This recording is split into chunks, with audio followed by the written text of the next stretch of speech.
Hello, everyone. I'm Eric D'Souza, and we are continuing our discussions with crime writers from Crime Writers of Canada who have been nominated for an Award of Excellence in 2025.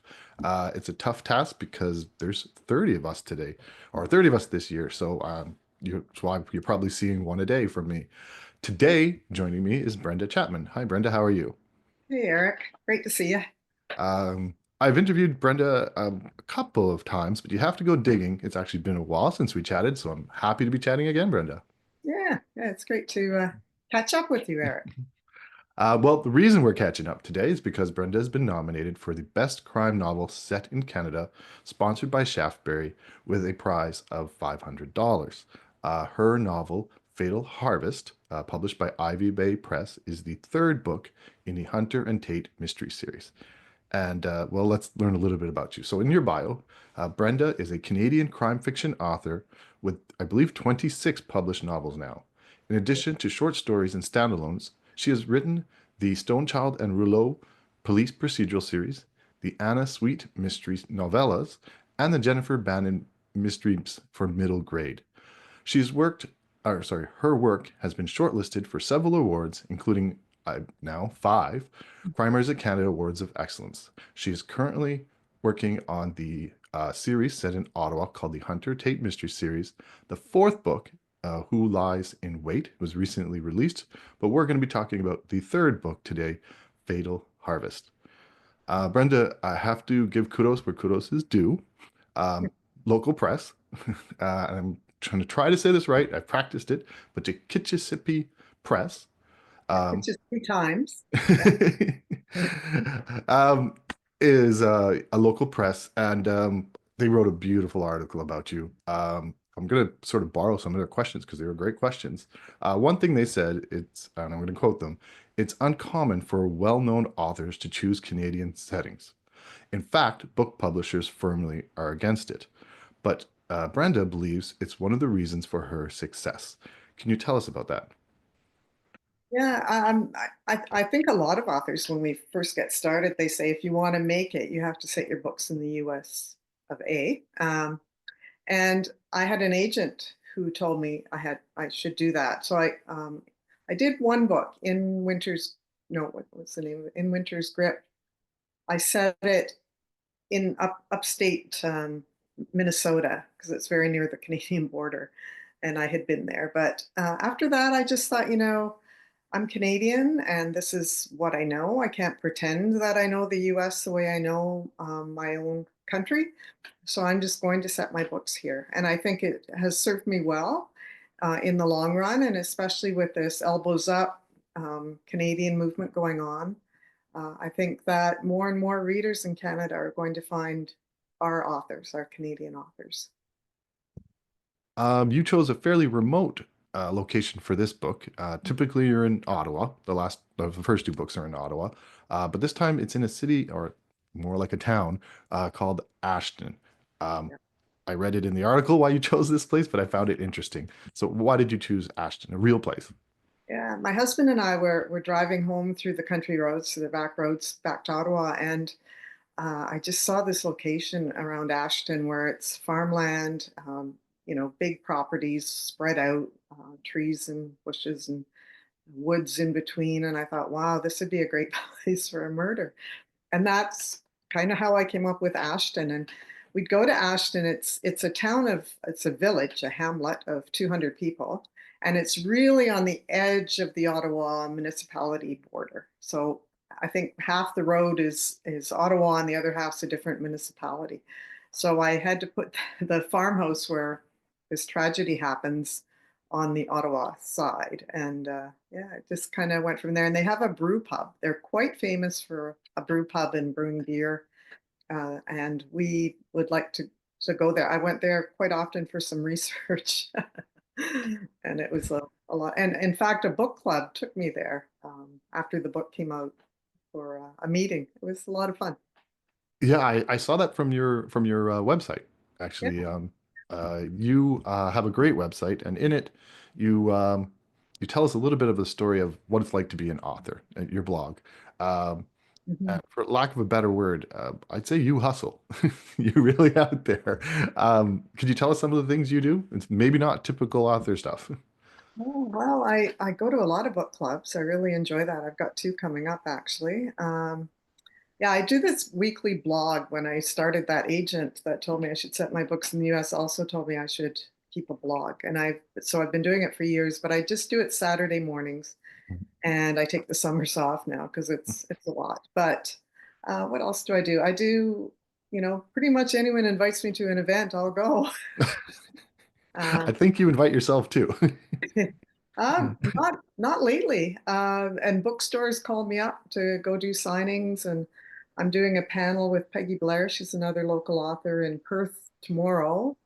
So it just off it goes. And we've last week we did a brew pub in Ottawa. Peggy organized that, and we did a Christmas fair. And yeah, it's amazing. It's great meeting all kinds of people and picking up new readers. For people who don't know, I know this, but Ottawa is a great literary city, Mhm. and you seem to be very supportive of each other. Do you want to tell us a little bit about what's going on in Ottawa? Oh, uh, it is a great city, and there's a lot of crime writers here over the years, and there's a group called Capital Crime Writers, which I joined early on, and just the most supportive people, Mary Jane Maffini, Barb Fradkin. There's just a host of writers I've met there. Most recently, Don Butler, who used to be editor of the Ottawa Citizen. He lives a few streets over, and we've been going around to different events together. He calls me up and says, "Oh, why don't we do this?" So it's just that kind of camaraderie, I think you'd say, and everyone supports each other. Yeah, you do a great job, and you have been for years. Yeah, some of my favorite authors are all from Ottawa. It's amazing that city's so supportive. Well, let's get back to the book a little bit. This is the third book in the series, and typically the detective, in your case, Liam Hunter, would not have a good working relationship with a true crime podcaster, Ella Tate. But I started reading the third book, and I was like, oh, they seem quite chummy. So how did that relationship, blossom into that? Yeah. Oh, the first book in the series, Blind Date, was kind of Ella's story, and someone was kind of stalking her and people around her, and that's how she met Liam Hunter, and they became friends. But uh, when she first moved to Ottawa as a troubled teen with her brother, there was a police officer who kind of took her under his wing, and he sort of hands that over to Liam Hunter. He ends up dying in the first book. And so Liam sort of reluctantly takes this on, and he feeds her a bit of information to steer her in directions for her podcast and that kind of thing. But yeah, it's a very up and down kind of relationship. They're very much alike, the two of them. They're not into long-term relationships, and yeah, so things develop in this book. Who Lies in Wait? That's interesting. Well, I mean, there's still like a lot has happened to Ella. I'm sorry, I haven't read the second book yet, so I kind of skipped to the third. But a lot has happened to her. Without telling us too much, I mean, there's some new characters in her life. Yeah, in Fatal Harvest, Yes. yeah, uh, once we get to that one. Um, yeah, she's got another reporter, another woman, who she kind of befriends reluctantly again, and they kind of team up on some of these stories. I also Liam Hunter has there's a woman named Rosie Thorburn. She's an officer, and she kind of took over quite a role in this book because she's struggling with some sexual harassment, and where her career is going to go, and she's with a guy she's not sure if she wants to be. And anyhow, so that there's that whole subplot going on as well in this book. And what I kind of like about these stories is once you start writing, a character you don't expect will kind of rise to the fore that you didn't think, and suddenly their story is integral to what's going on. I should also say Ella Tate has a neighbor named Tony, um, who he lives downstairs from her in the house she's living in the Glebe, which is a neighborhood near the canal in Ottawa. And he's a hairdresser, and he's a character that came out of nowhere, and readers say, "I just wish he'd move in next door to me." He kind of mothers Ella, who's never really had any mothering, and he's constantly baking. So anyhow, it's he's a character that came out of nowhere, and he's got a big role now too. Yeah, he definitely does. And yes, I'll agree with your readers. He's fun. Yeah. Um, let's talk a little bit career in the sense, not too many authors have a career path like yourself, although I think some of us wish we did. You are both self-published and traditionally published. You're with Dundurn, which last I checked, one of the biggest independent presses in Canada. What's it like wearing both hats?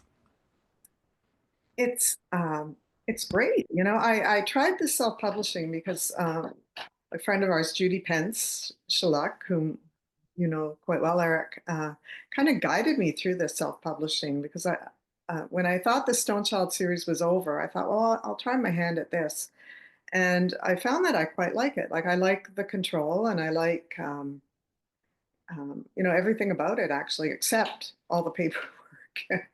And the hardest thing is the distribution, I would say, for self-published. But other than that, it's just been great. But I'm still connected with Dunder, and I signed a contract, and I'm writing the eighth Stonechild and Rouleau book. It's due June 1st, so I'm working away at that. And so I now have my hand in both pies, I guess. So pretty good.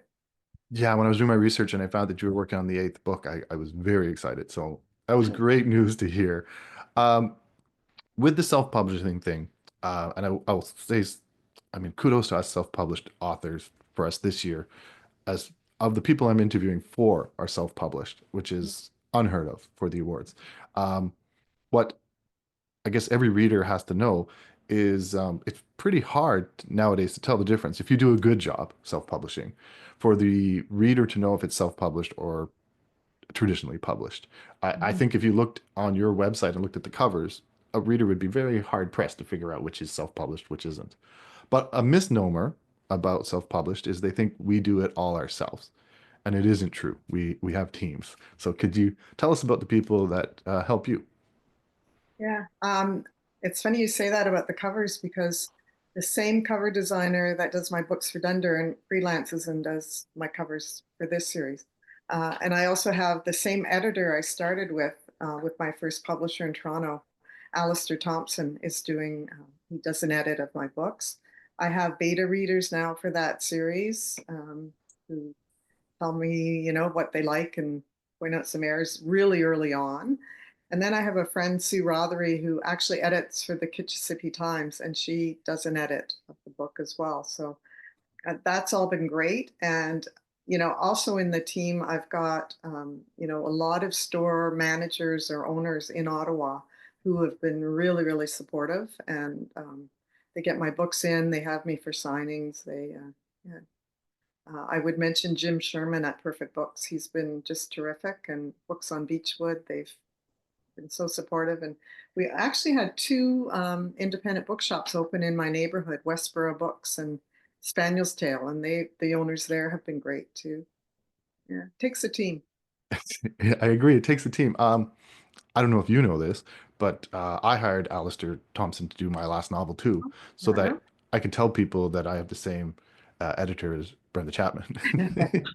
Yeah, that's great. Yeah, yeah. I Yeah, really he's a great, yeah, and I didn't know that you had the same cover design. It makes a lot of sense because they look similar, but and I Laura was like, Boyer. mystery solved. Yeah, she's great too.